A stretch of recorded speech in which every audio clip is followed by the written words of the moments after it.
മറ്റു വാർത്തകൾ. കൂട്ടക്കൊലകൾക്കിടയിലും കടം വീട്ടി അഫാൻ. അമ്മൂമ്മയെ കൊന്ന ശേഷം മാല പണയം വെച്ച് 74,000 രൂപ വാങ്ങി. ഇതിൽ 40,000 രൂപ കടക്കാർക്ക് സ്വന്തം അക്കൌണ്ട് വഴി നൽകിയെന്നാണ് കണ്ടെത്തൽ. അമ്മ ഷെമിക്ക് മാത്രം 65 ലക്ഷം രൂപ കടമുണ്ടെന്നാണ് പോലീസ് പറയുന്നത്. കൂടുതൽ വിവരങ്ങളുമായി സലാം ബി ഹൈദ്രോസ് ആണ്. സലാം, ഇതുവരെ പിതാവിന്റെ ബാധ്യതയുമായി ബന്ധപ്പെട്ട വിവരങ്ങളാണ് നമുക്ക് മുന്നിൽ ഉണ്ടായിരുന്നത്. ഈ അമ്മയ്ക്ക് ഇത്ര വലിയ ബാധ്യത അതെന്തെന്നാണ് ഈ പോലീസിന് കിട്ടിയിരിക്കുന്ന വിവരം? ഒപ്പം ഈ വാപ്പയുടെ ഉമ്മയെ കൊന്ന ശേഷം മാല എടുത്തു വിറ്റു എന്നുള്ള വിവരമുണ്ടായിരുന്നു.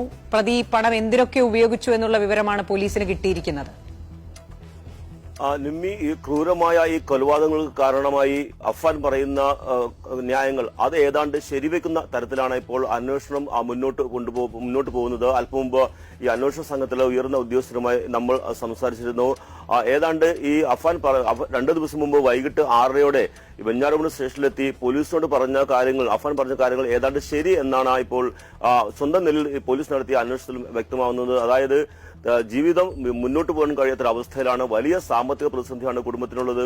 ഇത് താങ്ങാൻ കഴിയാതെ കൂട്ട ആത്മഹത്യക്ക് പലതവണ ശ്രമിച്ചു, പക്ഷെ നടന്നില്ല. ഏറ്റവും ഒടുവിൽ തനിക്ക് ഈ ക്രൂരകൃത്യം ചെയ്യേണ്ടി വന്നു എന്നാണ് പോലീസിനോട് അന്ന് അഫാൻ പറഞ്ഞത്. ഏതാണ്ട് അങ്ങനെ തന്നെയാണ് ഇപ്പോൾ അന്വേഷണം സംഘവും മനസ്സിലാക്കുന്നത്. അതായത് വലിയ തോതിലുള്ള സാമ്പത്തിക ബാധ്യത ഈ കുടുംബത്തിനുണ്ട്. അത് അഫാന്റെ പിതാവിന് മാത്രമല്ല, അമ്മ ഷെമിയുടെ പേരിൽ ഏതാണ്ട് 65 ലക്ഷം രൂപയുടെ കടബാധ്യതയുണ്ടെന്നാണ് പോലീസ് ലഭിച്ചിരിക്കുന്ന വിവരം. അത് സ്വന്തം കുടുംബത്തിൽ മാത്രമല്ല പുറത്തുനിന്നും ഇത്തരത്തിൽ വലിയ തോതിൽ പണം കടം വാങ്ങിയിരുന്നു. ഇത് വലിയ ബാധ്യതയായി മാറി. അതോടൊപ്പം തന്നെയാണ് ഗൾഫിൽ നിന്നുള്ള വരുമാനം ഇല്ലാതായ ഇതുമൂലം വലിയ തോതിലുള്ള ബുദ്ധിമുട്ടിലേക്ക് കുടുംബം നീങ്ങി. അങ്ങനെയാണ് കൂട്ട ആത്മഹത്യക്ക് ശ്രമിക്കുന്നത്. മാത്രമല്ല, ഏറ്റവും പ്രധാനപ്പെട്ട ഒരു കാര്യം, അന്ന് രണ്ടാമത്തെ കൊല നടക്കുന്നത് ഈ പാങ്ങോടുള്ള ഈ അമ്മൂമ്മയുടെ വീട്ടിലാണ് ഈ രണ്ടാമത്തെ കൊലപാതകം നടക്കുന്നത്. അവിടെ വെച്ച് ഈ അമ്മൂമ്മയെ കൊലപ്പെടുത്തിയ ശേഷം മാലയെടുത്ത് വെഞ്ഞാറുമൂട് ജംഗ്ഷനിലെത്തിയ ഈ അഫാൻ ഇവിടെ സ്വകാര്യ ധനകാര്യ സ്ഥാപനത്തിൽ ഈ മാല പണയം വെച്ച് 74,000 രൂപ വാങ്ങുന്നുണ്ട്. ഇത് അക്കൗണ്ടിലേക്കാണ് ഈ പണം ഇടുന്നത്. ഇതിനുശേഷം ഈ അക്കൗണ്ട് വഴി, ഫെഡറൽ ബാങ്കിന്റെ അക്കൗണ്ടാണ്, ഈ അക്കൗണ്ട് വഴി ഏതാണ്ട് 40,000 രൂപ കടം വീട്ടാനാണ് അഫാൻ ഉപയോഗിച്ചത് എന്നും പോലീസ് കണ്ടെത്തിയിട്ടുണ്ട്. അതായത് കടബാധ്യത തന്നെയാണ് ഏറ്റവും വലിയ വിഷയമായി ഇപ്പോൾ ഈ പോലീസിന് മുന്നിലും ഇപ്പോൾ കാരണമായി വരുന്നത്. ഏതായാലും ആ തലത്തിലേക്കാണ് അന്വേഷണം പോകുന്നത്. അതോടൊപ്പം ഇന്ന് അഫാന്റെ വിശദമായ മൊഴിയെടുക്കാൻ പോലീസ് ശ്രമിക്കുന്നുണ്ട്. ഇന്നലെ രാത്രി 8:30 ഈ അന്വേഷണ ഉദ്യോഗസ്ഥനായ ആറ്റിങ്ങൽ ഡിവൈഎസ്പി മെഡിക്കൽ കോളേജിൽ എത്തിയിരുന്നു. ഡോക്ടർമാരുടെ നിർദ്ദേശപ്രകാരമാണ് എത്തിയത്. പക്ഷേ മൊഴിയെടുക്കാൻ കഴിയുന്ന ഒരു മാനസിക അവസ്ഥയിലായിരുന്നില്ല ഇന്നലെ.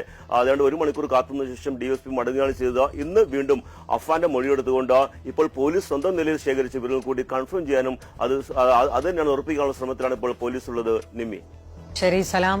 ഈ ക്രൂരകൃത്യം നടത്തി സ്റ്റേഷനിലേക്ക് ചെന്ന ആ നിമിഷം മുതൽ അഫാൻ പറയുന്നത് സാമ്പത്തിക ബാധ്യതയാണ് ഇത്തരമൊരു ക്രൂരതയിലേക്ക് തന്നെ നയിച്ചത് എന്നുള്ളതാണ്. പോലീസിന് അത് സംബന്ധിച്ച് കുറച്ചുകൂടി വ്യക്തത വരികയാണ്.